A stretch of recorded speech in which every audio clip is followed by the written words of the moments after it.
The complaints about Pokemon Let's Go Pikachu and Pokemon Let's Go Eevee are getting pretty silly. People are just saying, well, these games are going to be terrible, and they're not even real Pokemon games because so many features are being removed, when the opposite has actually been proven to be true at this point, such as Pokemon Go integration. For some reason, people wanted it in the 7th generation, and when there was data mining that showed a symbol for Pokemon Go as well as text showing a Pokemon can come from Pokemon Go. You know, this was right alongside with the Kalos region, the Hoenn region, whenever they're transferred Pokemon, but nope, people didn't care about that in the 7th generation. Even when Junichi Masuda said in an interview that they wanted to have Pokemon Go connectivity in the 7th generation at some point, no one got upset. However, Pokemon Let's Go Pikachu and Eevee does it, everyone loses their minds because they're just looking for reasons to hate this game, which is pretty unfortunate. Another weird thing is that we don't even know all the features that are going to be in this game, yet people are already assuming it. That it was announced in late May. We're now getting into mid-August, so it hasn't even been 3 months of knowing about these games' existence, and then it's 3 more months until the game is released, so that's when all the big information is going to drop. They're not going to release everything about the game, you know, over the summer, let the hype die down. They're going to wait right up until launch to give us all the really cool stuff, and there's already new features that have been shown. Multiple new features through all the gameplay, through all the new releases, or through all the news releases and stuff like that. So I don't understand how it's like, nope, there's nothing in this game, just move on. And one thing that's been overlooked is that this interview with Ishihara came out last month. This was from July 1st, and it's being fairly overlooked, especially this part right here. One thing we'd really like to know, will any completely new Pokemon appear? Ishihara, feels like they might. The game is set in the Kanto region, so some people might look at it as a remake of Pokemon Yellow. But we are planning to add new elements, including Pokemon that you see for the first time. Now, I feel like this is a direct response to the hate that the game is getting. That in July, you know, we already had E3, we already had some of the game's news, that it was well known that people were pretty upset. But it looks like this isn't just going to be a standard remake, you know. Some people might look at it like a little remake, you know, but we're planning of adding new elements, including Pokemon. So not just that the new elements are Pokemon, it's going to be both things. New gameplay, new Pokemon, and this even seems to suggest that there might be multiple new Pokemon being introduced, and not just Pokemon 808. We also have a little bit of an extra follow-up, Mr. Masuda. In general, it's the original 151. But we've already shown that that's not true in a way, like, it is in general, but there's more than just that general. But we just showed with Alolan Executor, some of the Alolan variants will also appear. So Alolan Pokemon, plus the 151, plus a confirmed brand new Pokemon. Like, some people are even saying that the mystery gift box Pokemon, even though it's already been, like, confirmed to be a new Pokemon, they're like, oh, it's just gonna be Zeraora. No, even Masuda has said that it's a completely new Pokemon, so we have even some new Pokemon on top of that. But what about the new gameplay features? And then we also have this, with the Junichi Masuda Famitsu interview when talking about Alolan Pokemon. However, it is possible to acquire them through means outside of Pokemon Go. I can't exactly say how to get them yet.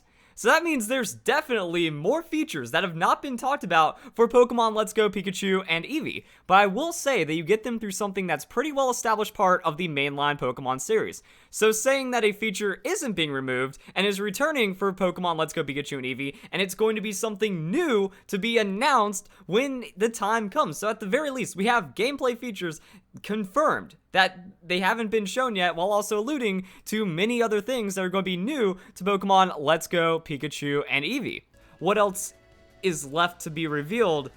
Well, I mean, all we have to do is look at Pokemon Sun and Moon, Pokemon Ultra Sun and Ultra Moon. Look at the news reveal cycle for that, because there was non-stop crazy stuff that just kept on happening. Like, even though these may seem as small, insignificant, overlooked features, it's still new stuff to a new generation, such as the Pokepelago. I spent tons of time building up my Pokepelago, so we might, like, what about this? What about, like, a mini side series, side questing thing that you can do, like the Pokepelago?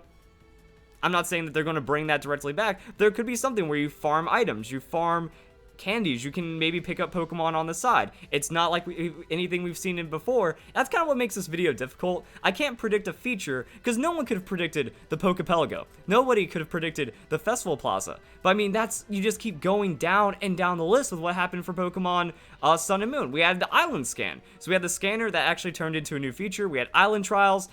the list goes on, but people are actually upset with Pokemon Sun and Moon. They say it's not a good game. They say that there wasn't a lot going on, even though we also have like Z moves. We have all kinds of things being introduced. So it kind of shows that even though this is a fresh take, Pokemon Let's Go Pikachu and Eevee is doing something new. This is the change that Pokemon fans have been asking for years, for generations of Pokemon games. They're spicing it up, they're breaking the formula, and everyone hates it, even though it's exactly what people want. So I think it's just mob mentality. You know, you just get on that hate bandwagon, and then you're too committed. You know, everyone's just doubling down. Like, every time something good about this game comes out, it just turns into, now the game's going to be even worse now than ever before.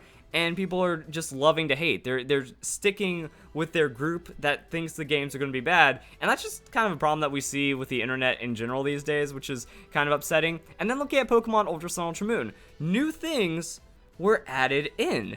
So the new battle facility, or the new battle facility, the battle agency, we had that. We had Mantine Surf, totem stickers. Now, totem stickers were a fairly overlooked mechanic, but it was still something new being introduced, and I wish there was something more you could do with the totem Pokemon. It effectively just changed their size and not their stats. It also like affected their weight values as well, so it did have some gameplay interactions, but it was very, very niche and not too significant. You couldn't soft reset them for shinies or anything, and the IVs on them were kind of weird, but it was still a thing. Mantine Surf, it was a replacement for the BP system. Is there going to be some kind of BP system? We don't even know what the late game could potentially be like. After you beat the Elite Four, where's all that post-game material going to be? Because that's one thing that Pokemon excels in. We have all these crazy things. Like Game Freak, they put in battle facilities. They put in extra training methods. We even see with Omega Ruby and Alpha Sapphire, new things being added into how the games function. And then looking at the remakes, we have Battle Resort. That was added into Omega Ruby and Alpha Sapphire. Just a pure post-game literal paradise for competitive players. I feel like even though there's no, ranked battle spar stuff or anything, we can already see that competitive Pokemon players are getting little bits of things to enjoy inside of Let's Go Pikachu and Eevee, and that's in one of the many new features that are already confirmed in this game, like the candy system. They send Pokemon to Professor Oak, you get candies, they seem to be a system for EVs, so you have EV training built in, and maybe there's going to be a way of optimizing that later on. So we have the Omega Ruby and Alpha Sapphire remake giving us Battle Resort, a lot of other new features as well, and expanding on existing things. Now, unfortunately, Red and Blue version didn't have insane gameplay, mostly because being limited to the Game Boy, but even then, we were able to see an upgrade when it came to Fire Red and Leaf Green that people appreciated. If we look at what happened with Pokemon Omega Ruby and Alpha Sapphire, we saw massive expansion to how the secret bases work, which I think is pretty cool, and even going to Heart Gold, Soul Silver. So, again, even though Ishihara said it's like not directly a remake, remakes still introduce a lot of new features. That we had the Safari Zone in Johto. Now it seems like Safari Zone being replaced with Pokemon Go Park, but it also shows replacement. That gyms being removed in Pokemon Sun and Moon wasn't them removing a feature, they replaced it with Island Trials. So, I mean, like, yeah, there was no net loss there. Now, see, some people might subjectively feel like that Island Trials are insignificant, or not insignificant, they're just a lesser feature, but overall, it was one gameplay mechanic exchanged for another, and that's the exact same thing that we have with the catching mechanic inside of Pokemon Let's Go Pikachu and Eevee. You know, just because wild battles are removed, encounters are still there. Catching Pokemon is still there. The core of Pokemon is still there. And even through interviews and just understanding how Pokemon works, it's a replacement that is also fueled with its own unique gameplay around it. And then we also, going back to the Safari Zone, Heart Gold, Soul Silver, this was insane customization. Tons of Pokemon, tons of things to do. You actually had to build it up over a long period of time. So that's what I'm actually, looking forward to. I like these customization features. I like something that you can put a lot of time into. We had the Pokepelago in the 7th generation.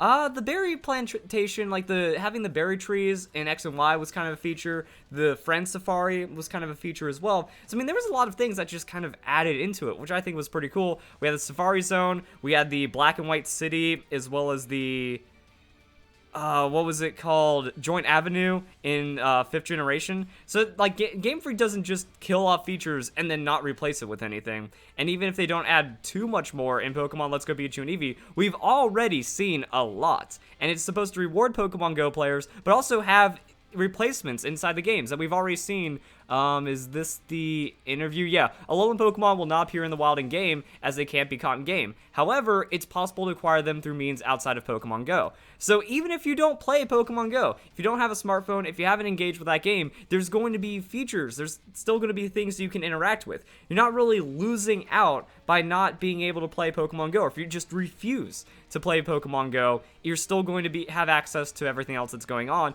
and by playing it, you get a little bit of advantage, but that's just actually fully enjoying the game. That's like saying that, the battle tree is unfair because I don't want to do any post-game stuff, and anyone that gets the items that way is having an unfair advantage. No, they're just fully engaging in the gameplay.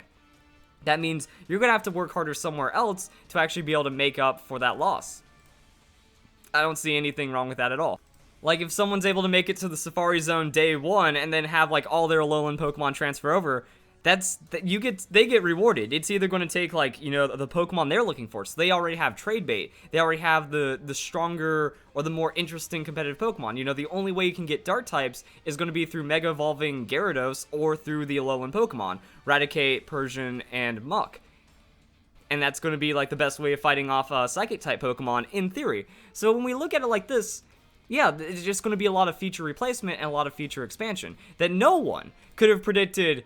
Warp Ride, no one could have predicted all this crazy stuff, so I don't understand the hate when, it's already confirmed. We have a lot of features that are looking insanely fun. Like, the candy system is going to change competitive Pokemon, or at least create an outlet that you're going to have to engage with gameplay. You're going to have to play Pokemon. You're going to have to catch them all, and then you get substantially rewarded. We're seeing more rewards for playing Pokemon than we have before, and people are just saying, nah, terrible game, unfulfilling, no replay value, when there's already a ton of replay value baked in. There's a ton of new features that have been shown, such, Pokemon following you, not necessarily a new feature, was in Heart Gold, Soul Silver, but we have those interactions. We have, our little partner Pokemon acting as a dowsing rod in a way that we can find items. So there's going to be a lot of things to explore. There's going to be a lot of new things added in. We have 3D Kanto, and Game Freak is using that to advantage. They're hiding items behind trees. They're using the scenery to interact. We also have whatever interactions with your Pokemon will happen. It's already been confirmed that the more that you, if you have Pikachu or Eevee, the more you interact with them, the more you engage with them, special things will happen. We don't really know what that is, but I'm guessing it's going to be similar to using Poke Refresh. So if you get, cool little effects that way, that's a few hours of gameplay added onto this game. It adds to the $60 value proposition. So that's really what I see here, is that we already have this right here confirming new Pokemon, confirming new elements, and even if it was released as is with exactly everything, no surprises left, even though that's not how Game Freak does it, still looks like a game that's definitely worth it, and I'm excited to see what more could happen, especially when we look at the past. Even Heart Gold, Soul Silver, holy crap, that was tons of new gameplay, because then we also had the Pokeathlon, on top of all the other things, on top of returning the Battle Frontier in a way, because there's multiple battle facilities.